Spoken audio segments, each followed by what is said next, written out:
اور جاننا چاہتی ہو حمدان گیلانی کون ہے؟ میرا بزنس پارٹنر اور میرا بہت قریبی دوست۔ میری ہونے والی بیوی کو میرے دوست کے آگے بیچ رہا ہے تمہارا بے غیرت بھائی۔ وہ اس کے سامنے اس کے بھائی کا اصل چہرہ لاتے ہوئے اس کے کانوں میں سیسا اڈیل رہا تھا۔ جھوٹ بولتے ہیں آپ بھائی، کبھی ایسا نکاح کے بعد ثبوت بھی دکھا دوں گا تمہیں، باہر نکلو۔ وہ اسے گاڑی سے نکلنے کا اشارہ کرنے لگا۔ سامنے مسجد تھی۔ پچھلی گاڑیوں سے آدمی نکل کر مسجد کے اندر داخل ہو چکے تھے، جبکہ ہیر کی تو سانسیں تک خشک ہونے لگی تھی۔ یہ کیا ہونے جا رہا تھا اس کے ساتھ؟ وہ تو اس شادی ہی نہیں کرنا چاہتی تھی، اس لیے تو اس سے دور بھاگ رہی تھی، لیکن یہاں تو اس کا ہر راستہ بند ہو چکا تھا۔ ایام میری بات کو سمجھنے کی کوشش کریں، میں نہیں کرنا چاہتی آپ سے شادی، نہیں کر سکتی میں کسی سے شادی، نہیں کرنا چاہتی پلیز۔ وہ ابھی بول ہی رہی تھی جب اچانک اس کے ماتھے پر بندوق رکھی تھی۔ اس کی آواز اس کی حالت میں کہیں دب گئی تھی۔ خوف سے آنکھیں پھیلائے وہ اس کا وحشت ناک چہرہ دیکھ رہی تھی۔ دل کے ساتھ ساتھ اس کا جسم بھی ہولے ہولے لرزنے لگا تھا۔ وہ اچانک اپنی سائیڈ کا دروازہ کھولتا اس کے پاس آیا اور ایک بار پھر سے اس کا نازک سا ہاتھ تھام کر اندر کی طرف گھسیٹتے ہوئے لے جا رہا تھا۔ وہ اتنی بے بس ہو جائے گی یہ تو اس نے سوچا بھی نہیں تھا۔ ایام کی نگاہوں کی سرخی اس بات کی گواہ تھی کہ اگر اس نے اس کی مرضی کے خلاف کچھ بھی کیا تو اب وہ نرمی سے پیش نہیں آئے گا۔ اب تو وہ اس کے بارے میں یہ تک جان چکا تھا کہ اسے دھوکہ دے کر یہاں سے بھاگنے والی تھی۔ اب وہ اسے معاف نہیں کرنے والا تھا، یہ سوچ کر ہی اس کی جان جا رہی تھی۔ اس نے یہاں آ کر بہت بڑی بیوقوفی کی تھی، اسے یہاں آنا ہی نہیں چاہیے تھا۔ جب ساری چیزیں اس کے ہاتھ لگ چکی تھی تو اسے آج ہی ایام پر یہ بات ظاہر کر دینی چاہیے تھی کہ وہ اپنے بھائی کے بلانے پر سعودیہ جانے والی ہے، لیکن سعد نے اسے بلا کر اس کا سارا کام خراب کر دیا تھا، اور جو اس کا بھائی اس کے ساتھ کرنے والا تھا وہ کہاں اس قابل تھا کہ وہ اس کے پاس جاتی، لیکن وہ ایام پر کیوں یقین کر رہی تھی؟ ممکن کہ وہ صرف اس سے بدگمان کرنے کے لیے جھوٹ بول رہا ہو، لیکن اتنی بڑی بات وہ اتنے دعوے سے کیسے کہہ سکتا ہے؟ وہ الجھ کر رہ گئی تھی۔ اس وقت اس کے پاس یہ سب کچھ سوچنے کا وقت نہیں تھا، اس وقت وہ صرف ایام کو روکنا چاہتی تھی، اور ایام کے ارادے رکنے والے نہیں تھے۔ وہ اپنی بات پر قائم تھا۔ اس وقت وہ مسجد میں پردے کے باہر ایک طرف تھی، جبکہ دوسری طرف بہت سارے مرد حضرات تھے۔ ایام اسے یہاں چھوڑ کر جانے سے پہلے کہہ گیا تھا کہ اگر اس نے مولوی صاحب کے سامنے انکار کیا تو اس کی اگلی منزل قبر ہی ہوگی، بے شک وہ اس کے سامنے کتنی ہی بہادر ظاہر کیوں نہ کرے، لیکن وہ تھی ایک کمزور اور بے بس لڑکی، اور موت کا ڈر کس سے نہیں ہوتا، وہ بھی ڈرتی تھی مرنے سے، اور ایسی موت مرنے سے کس کو ڈر نہیں لگتا۔ وہ دوسری طرف پتہ نہیں کون سے انتظامات میں مصروف تھا جب اچانک سے اسے دوسری طرف سے روحی کی معصومانہ آواز سنائی دی تھی۔ تانیہ اور مس میری اس کے ساتھ یہاں آ رہی تھی۔ اسے زیادہ انتظار نہیں کرنا پڑا، تھوڑی ہی دیر میں پردہ ہٹا کر وہ لوگ اس کی طرف داخل ہوئی تو وہ روحی بھاگتے ہوئے اس سے آ کر لپٹ گئی تھی۔ بابا جانی کہہ رہے تھے کہ آج ہی آپ میری ماما جانی بننے والی ہیں، وہ بہت خوشی سے اس سے لپٹی ہوئی بول رہی تھی، جبکہ تانیہ جو پریشان سے اسے دیکھ رہی تھی اس کے بکھرے بالوں کو دیکھ کر اور پریشان ہوئی تھی۔ یہ تم نے ایسی حرکت کیوں کی یار؟ تم ایام سر کو غصہ کیوں دلایا؟ تمہیں ایسا نہیں کرنا چاہیے تھا۔ کتنی محبت سے وہ تمہارے لیے، تمہاری خوشی کے لیے سب کر رہے تھے، اور تم نے، وہ اس سے سخت خفا لگ رہی تھی۔ تانیہ میں یہ شادی نہیں کرنا چاہتی، پلیز سمجھنے کی کوشش کرو، میں ایام سے شادی نہیں کروں گی۔ کچھ کرو تانیہ پلیز، کچھ ایسا کرو کہ ایام انکار کر دیں۔ ان سے کہو کہ مجھے تھوڑا وقت چاہیے، ان سے کہو کہ مجھے تھوڑا وقت چاہیے ان سب چیزوں کو قبول کرنے کے لیے۔ میں وعدہ کرتی ہوں میں اب ایسی کوئی حرکت نہیں کروں گی جو انہیں غصہ دلائے، لیکن فی الحال میں شادی کے لیے تیار نہیں ہوں۔ یہ تانیہ کو اپنی آخری امید کی طرف دیکھ رہی تھی، لیکن تانیہ اس معاملے میں اس کی کوئی مدد نہیں کر سکتی تھی۔ جو چیز ہیر نے کی تھی وہ سچ میں بہت بڑی تھی۔ وہ اس پر یقین کر رہا تھا، اسے اس کے حال پر چھوڑ رہا تھا، اسے وقت دے رہا تھا، لیکن وہ اندر ہی اندر اسے دھوکہ دے رہی تھی، اس کے ساتھ گیم کھیلنے کی کوشش کر رہی تھی۔ اب تو وہ اسے کسی قیمت پر معاف کرنے والا نہیں تھا، ایسے میں تانیہ اپنے آپ کو مصیبت میں نہیں ڈال سکتی تھی۔ اس نے آہستہ سے شاپر سے ایک بڑا سا خوبصورت دوپٹہ نکالتے ہوئے اس کے سر پر پھیلا دیا۔ میں جانتی ہوں اس وقت میں تمہیں بہت بری لگ رہی ہوں گی، شاید تم مجھے اپنا دشمن سمجھ رہی ہوگی، لیکن آگے جا کر تمہیں یہ میرا قدم زندگی کا سب سے بہترین فیصلہ لگے گا۔ ایک مخلص دوست ہونے کے ناطے میں تمہیں اتنا ہی کہوں گی کہ ایام سر تمہارے لیے ایک بہترین جیون ساتھی ہیں، تم ان کے ساتھ بہت خوش رہو گی، وہ کبھی تمہیں زندگی میں کوئی تکلیف نہیں آنے دیں گے، وہ بہت اچھی انسان ہے اور تمہیں بہت خوش رکھیں گے۔ میری نیک تمنائیں تمہارے ساتھ ہیں۔ اللہ پاک تمہاری نئی زندگی کو خوشیوں اور رنگوں سے بھر دے۔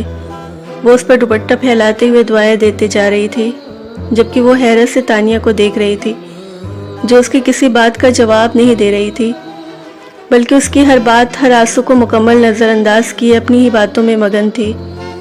تانیہ، تم تو میری دوست ہو، تم تو مجھے سمجھو، پلیز خدا کے لیے مجھے اس مصیبت سے نکالو۔ اس نے تانیہ کے دونوں ہاتھ تھام لیے تھے۔ مس میری، میری مدد کرے، تھوڑی دیر میں مولوی صاحب اندر آنے والے ہوں گے۔ دلہن کو اس حالت میں دیکھ کر کیا سوچیں گے وہ لوگ۔ وہ ایک بار پھر سے اسے نظر انداز کرتی مس میری کی طرف متوجہ ہوئی، جو اس کے کہنے پر فوراً آگے بڑھتے اس کا دوپٹہ سیٹ کرنے لگی تھی، جبکہ روحی کبھی اس طرف تو کبھی اس طرف جا رہی تھی۔ اسے تو بس اتنا پتا تھا کہ اس کی دوست آج اس کی مما جانی بن جائیں گی۔ بابا جانی اور بہت سارے انکل آ رہے ہیں۔ روحی نے اندر جھانک کر بتایا تو مس میری میری طرف ہو گئی، جبکہ ہیر کی دھڑکنیں تیز ہونے لگی تھی۔ ہیر راشد ولد راشد خان، آپ کا نکاح ایام سکندر ولد سکندر شاہ سے کیا جا رہا ہے۔ کیا آپ کو یہ نکاح قبول ہے؟ تیسری دفعہ مولوی صاحب کی آواز اس کے کانوں میں گونجی تھی، اور ہر بار کی طرح آواز کے ساتھ اس کی آنکھوں کے سامنے ایام کی ریوالور لہرا گئی تھی۔ اس کے انکار کرنے پر وہ جو دھمکی دے کر گیا تھا، کارآمد ثابت ہوئی تھی۔ اس نے چپ چاپ اس کی بات مان کر اپنی آتی جاتی سانسوں کی ملکیت اس کے ہاتھ میں تھما دی تھی۔ قبول ہے کے ساتھ ہی مبارکباد کا شور بلند ہوا تو تھوڑی ہی دیر میں مولوی صاحب کے ساتھ آئے چند لوگ اٹھ کر باہر چلے گئے تھے۔ تانیہ نے اسے اپنے ساتھ لگا لیا، جبکہ وہ خاموشی سے یہ سب کچھ ہوتے ہوئے دیکھ رہی تھی۔ جب ساتھ کے ساتھ اس کا نکاح ہوا تھا تو وہ بہت ساری ٹینشنوں کے زیر اثر تھی۔ ایک طرف اس کی بھابھی تھی جو اس پر بہت خرچ کر رہی تھی، اس کا رونا رو رہی تھی، اور دوسری طرف اپنی ہونے والے ہمسفر اور سسرال کو سمجھنے کی ٹینشن تھی۔ لیکن اس وقت وہ ہر طرح کی ٹینشن سے آزاد بیٹھی تھی۔ اس وقت میں اسے کسی چیز کی ٹینشن تھی تو ایام کی ریئیکشن کی۔ پتہ نہیں وہ اس کی زندگی میں کیا ہونے والا تھا۔ وہ اس کے ساتھ نکاح کر چکی تھی، اسے اپنا محافظ بنا چکی تھی، نہ چاہتے ہوئے بھی وہ اسے دل سے قبول کر چکی تھی۔ وہ اس کے نکاح کو دل سے قبول کر گئی تھی، لیکن وہ سمجھ گئی تھی کہ اب ایام پیچھے نہیں ہٹے گا۔ وہ سمجھ گئی تھی کہ اب ایام اسے اپنی زندگی میں شامل کر کے ہی دم لے گا، اور اس نکاح کو دل سے قبول نہ کر کے وہ خدا کی نظروں میں گنہگار نہیں ہو سکتی تھی۔ ایک وہی تو تھا اس کا واحد سہارا۔ وہ اس کا سب سے پسندیدہ کام کرنے جا رہی تھی، تو پھر اس میں وہ کسی طرح کی بے ایمانی نہیں کر سکتی تھی۔ اس نے اپنے دل کی تمام تر رضامندی سے ایام سکندر کو اپنا ہمسفر قبول کر لیا تھا، اور ایام سے کہیں زیادہ اس نے روحی کو قبول کیا تھا۔ اس نے دل سے بس ایک دعا مانگی تھی کہ اللہ کبھی اسے روحی کی سوتیلی ماں نہ بنائے، کبھی اس کے دل میں سوتیلا پن نہ جگائے۔ وہ روحی کو اس کی سگی ماں بن کر پالنا چاہتی تھی، اور جہاں تک ایام کا سوال تھا تو وہ اب زندگی اس کے ساتھ جڑی گئی تھی تو اس کو قبول تو کرنا ہی تھا۔ اس وقت وہ خاموشی سے سر جھکائے بیٹھی تھی جب روحی بھاگتی ہوئی اندر آئی۔ یہ آدھی بابا جانی نے کھائی اور آدھی آپ کے لیے، وہ اس کے منہ میں مٹھائی کا ٹکڑا ڈالتے ہوئے بولی تھی۔ اس نے پوری بات اسے مٹھائی کھلانے کے بعد بتائی تھی، جس پر وہ چاہ کر بھی اس مٹھائی کو منہ سے نکال نہ سکی جو اس سے پہلے ایام کے پاس سے ہو کر آئی تھی۔ نکاح مبارک ہو میری جان۔ تانیہ نے اس کو اپنے ساتھ لگا کر مبارکباد دی تو مس میری نے بھی اسے کانگریچولیشن کہہ کر مٹھائی کا ٹکڑا اٹھا کر اس کے منہ میں ڈالا تھا، بلکہ تانیہ کی نقل کرتے ہوئے۔ جب تانیہ کے موبائل پر میسج آیا، ہیر، میں اور مس میری جا رہے ہیں، ہمیں گھر جا کر نئی دلہن کے ویلکم کی تھوڑی بہت تیاری کرنی ہے، تم سر کے ساتھ آ جانا۔ روحی بھی ہمارے ساتھ جا رہی ہے، اس نے بھی اپنی مما جانی اور بابا جانی کے لیے کچھ کرنا ہے۔ وہ روحی کو اپنے ساتھ لگاتے اٹھ کر کھڑی ہو گئی تھی، جبکہ وہ حیرانگی سے انہیں دیکھ ہی رہی تھی تو کیا اسے ایام کے پاس اکیلا چھوڑ کر جا رہی تھی؟ تانیہ پلیز ہم ساتھ چلتے ہیں نا، وہ اس کا ہاتھ تھام چکی تھی۔ نو ڈارلنگ، سر کا آرڈر ہے جسے ہمیں فالو کرنا پڑے گا۔ سر نے کہا ہے کہ تم ان کے ساتھ آؤ گی، اور ویسے بھی تو رخصتی دولہے کے ساتھ ہی ہوتی ہے۔ ہم جا کر تب تک تمہارے ویلکم کی تیاری کرتے ہیں۔ وہ مسکرا کر اس کا گال چومتے ہوئے مس میری کے ساتھ روحی کو اٹھائے باہر نکل گئی تھی، اور اب وہ بالکل اکیلی یہاں بیٹھی ہوئی تھی۔ اس نے اپنا موبائل تلاش کرنا چاہا تھا، لیکن اس کا موبائل اس کے پاس نہیں تھا۔ شاید جہاں سے اس آدمی نے اسے بے ہوش کیا تھا وہیں گر گیا تھا۔ اب وہ اپنے بھائی سے کیسے رابطہ کرے گی؟ وہ اسے کیسے بتائے گی کہ یہاں کتنی بڑی مصیبت کا شکار ہو گئی ہے؟ وہ بہت پریشان تھی، جبکہ آنے والے وقت کو سوچ کر اس کی پریشانی میں مزید اضافہ ہوتا جا رہا تھا۔ اس کی زندگی کون سا موڑ اختیار کرنے والی تھی، یہ سوچ کر ہی اس کی جان ہوا ہو رہی تھی۔ پتہ نہیں ایام اب اس کے ساتھ کیسا سلوک کرے گا۔ کیا وہ اس بات پر اسے ذلیل کرے گا کہ وہ اسے دھوکہ دے کر یہاں سے بھاگ رہی تھی؟ وہ سوچ سوچ کر پریشان ہو رہی تھی۔ ابھی تک باہر سے لوگوں کی باتیں کرنے کی آوازیں آ رہی تھی، جبکہ وہ مسجد سے باہر نکلنے کا راستہ تلاش کرنے لگی، لیکن پھر سوچ کر وہیں ایک کونے میں بیٹھ گئی کہ اگر یہاں سے بھاگ بھی جائے تو کہاں جائے گی۔ اب ایام سکندر کا نام تو اس کے نام کے ساتھ جڑ چکا ہے، جو شاید اب کبھی اتر نہیں سکتا۔ اب جو بھی تھا، جیسا بھی تھا، ایام سکندر اس کا شوہر تھا۔ وہ اسے دل سے قبول کرنا تھا۔ اسے اپنی بے بسی پر رونا آ رہا تھا۔ وہ گھٹنوں میں سر دیے بیٹھ کر رونے لگی۔ اسے اپنی زندگی سے کچھ اچھا ہونے کی امید کبھی نہیں تھی، لیکن اس کے ساتھ اتنا برا ہوگا یہ تو اس نے سوچا بھی نہیں تھا۔ ساتھ کے دھوکے پر وہ سنبھل گئی تھی اور آگے بڑھنے کی کوشش کرنا چاہتی تھی، لیکن اب جب سب کچھ ٹھیک ہونے والا تھا، وہ اپنے بھائی کے پاس جانے والی تھی، تب یہ کیا ہو گیا جو شاید وہ کبھی نہیں چاہتی تھی۔ وہ وہیں گھٹنوں میں سر دیے مسلسل روئے جا رہی تھی جب اسے محسوس ہوا کہ کوئی اس کے بے حد قریب ہے۔ اس نے سر اٹھا کر دیکھنا چاہا تو اس کے بوٹ نظر آئے تھے۔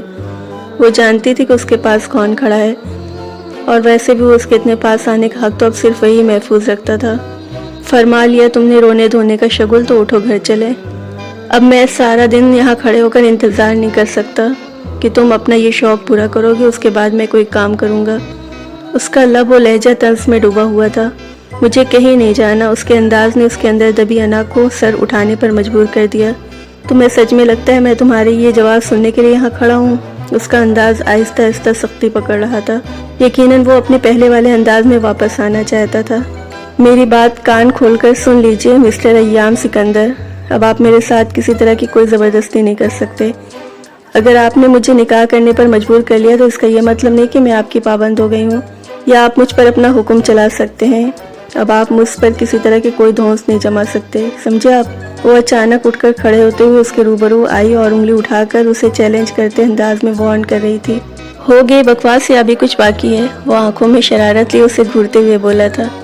مطلب صاف تھا کہ اب وہ اس کی کوئی بدتمیزی برداشت نہیں کرنا چاہتا تھا، لیکن اس کے غصے سے ڈر گیا۔ اس کے سامنے خود کو کمزور ثابت کر کے وہ اسے خود پر شیر بھی نہیں ہونے دے سکتی تھی۔ مجھے کہیں نہیں جانا، اس نے جیسے بات ہی ختم کرنی چاہیے تھی جب اچانک اگلے ہی لمحے اس کا ہاتھ تھام کر اپنی طرف کھینچ چکا تھا۔ وہ جو توازن برقرار نہ رکھ پائی، اسے اگلے ہی لمحے اس کی باہوں میں آ چکی تھی۔ مجھے ہمیشہ ایسی بیوی چاہیے تھی جو میری آنکھوں میں آنکھیں ڈال کر بات کرے، مجھ سے اپنی بات منوانے کا ہنر رکھتی ہو۔ مجھے خوشی ہے کہ تم کچھ حد تک میری پسند کے مطابق ہو، لیکن ایک بات کان کھول کر سن لو مسز ایام سکندر، اس طرح کے نخرے میں تب برداشت کروں گا جب تم خود میری پسند کے مطابق ڈھال لو گی۔ مجھے زبان چلانے والی، بدتمیزی کرنے والی اور بد اخلاق بیوی نہیں چاہیے، لیکن اب مل گئی ہے تو سدھارنا بھی اچھے سے جانتا ہوں۔ مجھے مجبور مت کرو خود پر سختی کرنے کے لیے، ورنہ پھر تمہیں آگے جا کے مجھ سے شکایت ہوگی کہ شادی کے اولین دن جب ہسبینڈ وائف رومانٹک پیریڈ کو جی رہے ہوتے ہیں تو میں نے تمہیں سدھارنے میں برباد کر دیے۔ میں آپ کی یہ ساری فضول۔ وہ اس کے سینے پر ہاتھ رکھے وہ اسے خود سے دور کرنے کی کوشش کرتے ہوئے بولی، جب اچانک اس کے لبوں پر جھکتے ہوئے اس کے لفظوں کو اپنے لبوں میں روکنے لگا۔ توبہ بیوی، اپنی اداؤں پر کنٹرول کرو، ہم مسجد میں کھڑے ہیں۔ وہ اس کے لبوں کے بجائے اس کے ماتھے پر لب رکھتے ہوئے اس انداز میں بولا کہ وہ اندر تک کانپ اٹھی۔ میرے خیال میں ہمیں یہاں مزید نہیں رکنا چاہیے، وہ اس سے کہہ رہا تھا یا خود سے بول رہا تھا، بھیڑ سمجھی نہیں، لیکن اگلے ہی لمحے وہ اس کا ہاتھ تھام کر اسے باہر کی طرف لے گیا تھا۔ وہ مراحمت کرنا چاہتی تھی، اسے روکنا چاہتی تھی، وہ خود کو اس کے حوالے نہیں کر سکتی تھی۔ اسے یہاں نہیں رہنا تھا، اسے اپنے بھائی کے پاس جانا تھا۔ وہ ایک ایسے انسان کے ساتھ زندگی نہیں گزارنا چاہتی تھی جو اپنی مرضی سے جینا چاہتی تھی۔ وہ ایام سکندر کی قید میں نہیں رہنا چاہتی تھی، لیکن وہ اب اس کی ساری راہیں بند کر چکا تھا۔ اسے اپنے نکاح میں لے کر وہ اسے اپنی زندگی بھر کے لیے پابند کر چکا تھا، لیکن وہ اپنی سانسوں کی ڈوری اس شخص کے نام کیوں کرتی؟ وہ اسے اپنے ساتھ گھسیٹتے ہوئے لا رہا تھا۔ گاڑی کا دروازہ کھول کر اس نے اسے فرنٹ سیٹ پر بٹھایا تھا، جبکہ اچانک اس کا فون بجنے لگا۔ ہاں بولو امجد، وہ گاڑی سٹارٹ کرتے ہوئے بولا۔ کوئی بات نہیں، ایک ہی مرا ہے نا، باقی سب تو زندہ ہیں، ان سے پوچھو کون ہے ان کا باس اور کہاں سے ملے گا مجھے۔ وہ حیرت سے اسے دیکھنے لگی تھی، جو کسی کے مرنے کی بات اتنے سکون سے کر رہا تھا۔ ٹھیک ہے، میں خود ہی آ کر باقی کی انفارمیشن ان سے لوں گا۔ وہ پرسکون سا کہتا فون بند کر چکا تھا، اتنے برے حلیے میں ہوں، بیوی دیکھنے کے قابل تو ہرگز نہیں ہوں۔ اسے خود پر نظر جمائے دیکھ کر وہ دل فریب انداز میں مسکرایا تو اگلے ہی لمحے ہی نظر پھیر کر باہر دیکھنے لگی۔ اگر آپ کو یہ قسط پسند آئی ہے تو ویڈیو کو لائک کریں، اپنی قیمتی رائے کمنٹس میں ضرور بتائیں، اور ہمارے چینل SI اردو ناولز کو سبسکرائب کرنا نہ بھولیں تاکہ اگلی قسط سب سے پہلے آپ تک پہنچے۔ اللہ حافظ۔